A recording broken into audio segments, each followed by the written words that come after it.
Thank you, Honorable Speaker.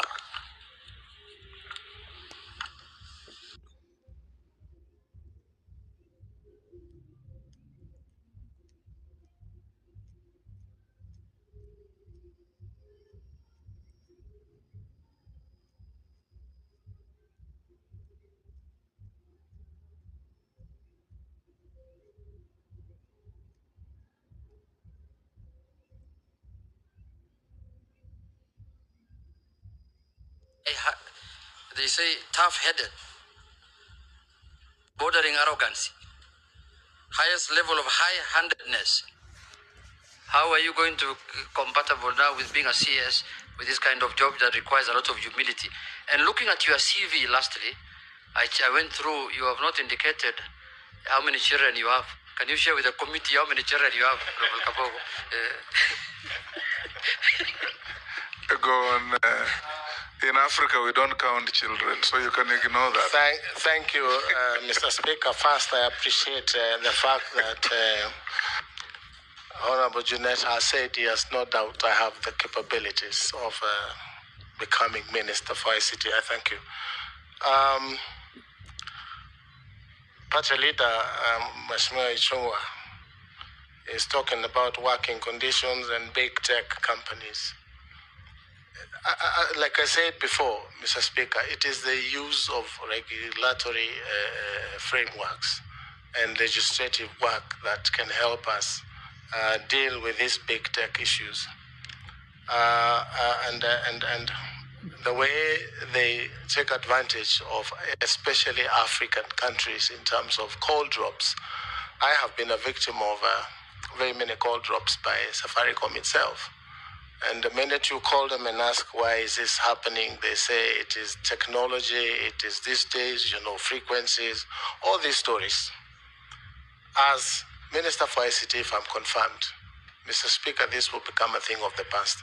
We should be able to ask CA to be able to get call logs and determine how much call drops each caller has and what the company needs to do to compensate drop times. On the issue of hate speech and harmful content, again, this is a matter of every country having its own regulations. It is true if you look at TikTok, you look at Facebook and X, you will find all sorts of pornography, actually even available to children.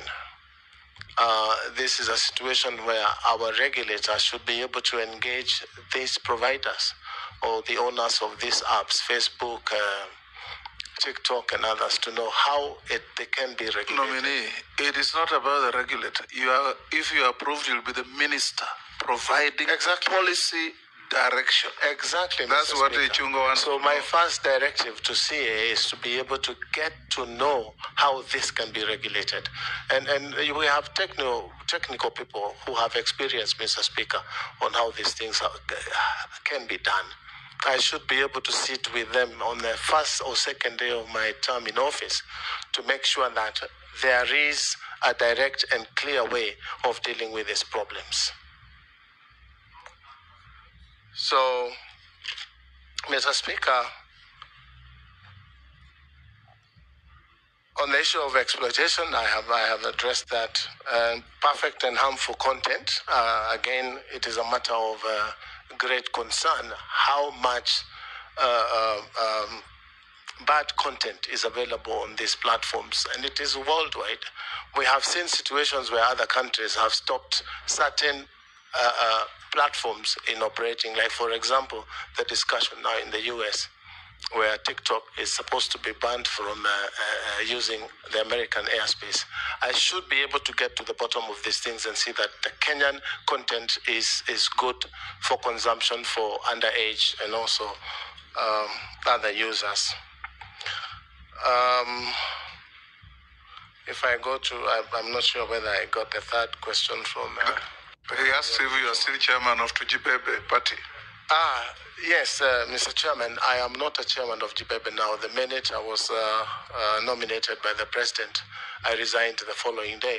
And I think a copy of that is in the bundle of documents that I have given. From the Honorable Junet, a question I have dealt with all my life since that fateful day when Professor Saitoti, the late, dropped names of MPs as suspected drug dealers. I want to say here on record, Mr. Speaker, I have never, ever dealt with drugs of any kind all my life. Mr. Speaker, this not even Panadol? Mr. Speaker, I do not imagine that Junet Mohammed was asking about Panadol. I have some in my pocket if it's just Panadol. But I know he's talking about hard. You know what he's talking about hard drugs, cocaine, and the rest. And this is a very disturbing subject, Mr. Speaker. But I invite Kenyans also to have a look at the dossier that Mr. Saitoti brought to the House. It's a dossier such that, Mr. Speaker, if it was given to Inspector Mwala, it would not pass Mr. Mwala's table for a script.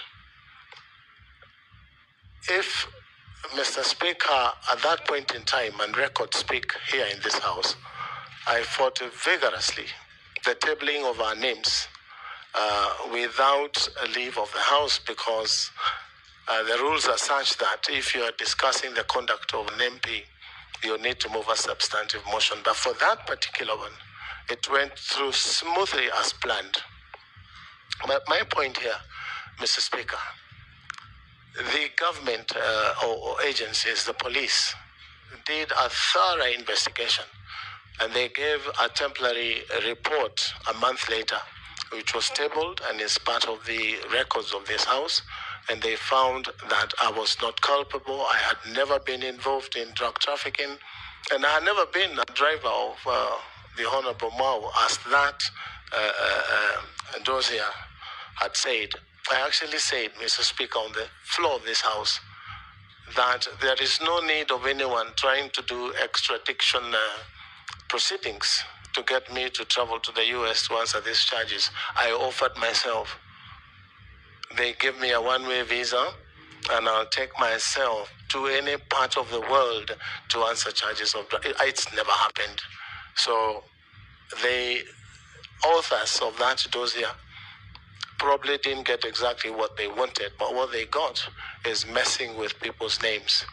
And that is the situation it is today. Mr. Speaker, it has continued to happen. People talking about... you will find some of us are named Pablo, all those names.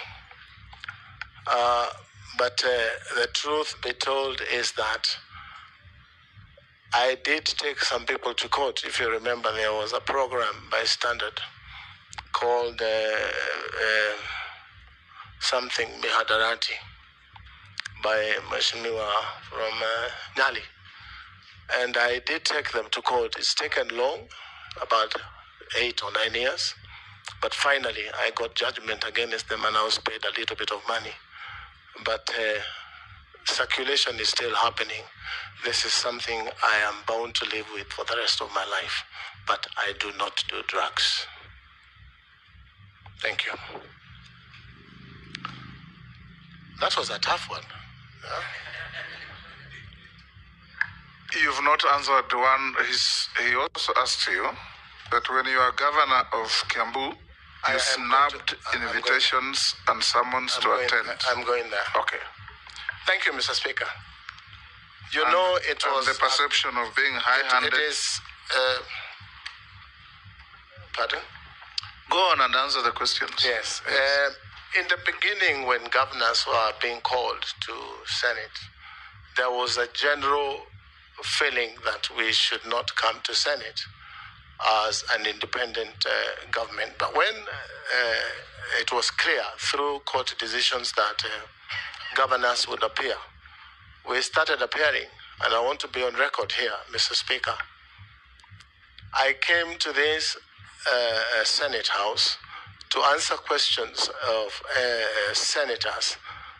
For 3 consecutive years, Kiambu had appeared.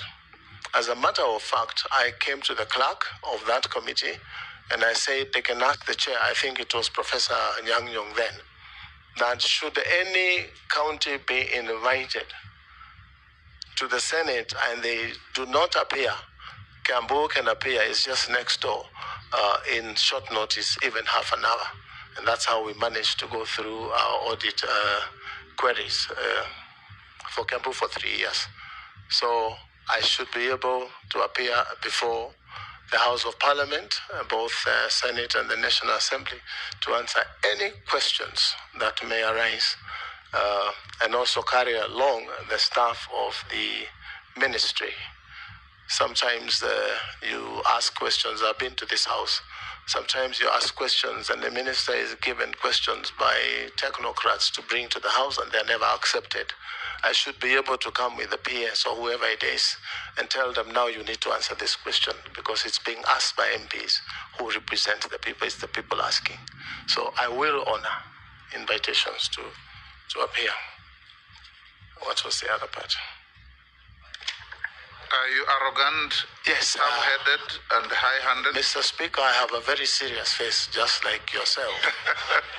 And that may sometimes be confused to me, but I'm very straightforward. And I do not beat about the bush. I say things as they are. And this is where people wonder whether doing things right or doing the right things is the thing to do. I believe in doing things right, but doing them right. So that sometimes it appears. I have a very strong personality on putting things in order. And that is why I was able to bring order to Kiambu, a very difficult county. Come, they rejected you after one term.